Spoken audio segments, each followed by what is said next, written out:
हम लोग जिस इलाके से हैं सर, माननीय मोदी जी के प्रधानमंत्री बनने तक आप ये समझें कि बैंकिंग की स्थिति ये थी। लोग कहते हैं ना कि जनधन अकाउंट खुल गया, 50 करोड़ लोगों को जो है अकाउंट मिल गया। आप ये समझें कि किसी को फायदा हुआ या नहीं हुआ, हमारे इलाके में फायदा हुआ सर। हमारे इलाके में चूंकि बैंक के ब्रांच नहीं थे सभापति महोदय, इस कारण से लोग चिट फंड कंपनी में, मल्टी स्टेट कोऑपरेटिव कंपनी में या इस तरह के गुमराह करने वाले स्कीम में जो है अपना पैसा इन्वेस्ट करते थे।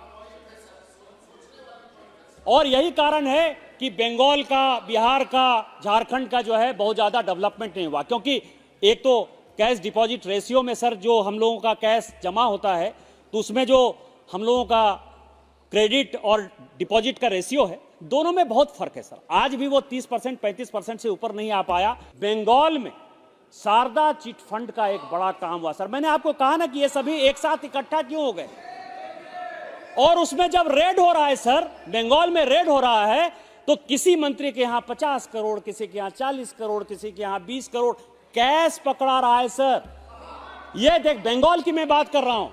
और उस पैसे का क्या यूज हो रहा है, जो मैंने आपको कहा कि जिस तरह से तिरुपति से पशुपति तक एक नक्सलिज्म हो गया था, नक्सल का एक बेल्ट बन गया था, उसी तरह से आज की डेट में पूरा का पूरा बांग्लादेशी, चाहे वो बरपेटा, नौगांव से आप शुरू करिए धुबरी होते हुए वो मालदा, मुर्शिदाबाद, किशनगंज, कटिहार, पाकुड़ और ये साहबगंज, गोड्डा होते हुए जो एक कॉरिडोर बना है सर, ये सारे पैसे, इलीगल पैसे एक पॉलिटिकल पार्टी के हाथ में जा रहे हैं और उसका सिंगल पॉइंट एजेंडा केवल वोट बैंक है सर।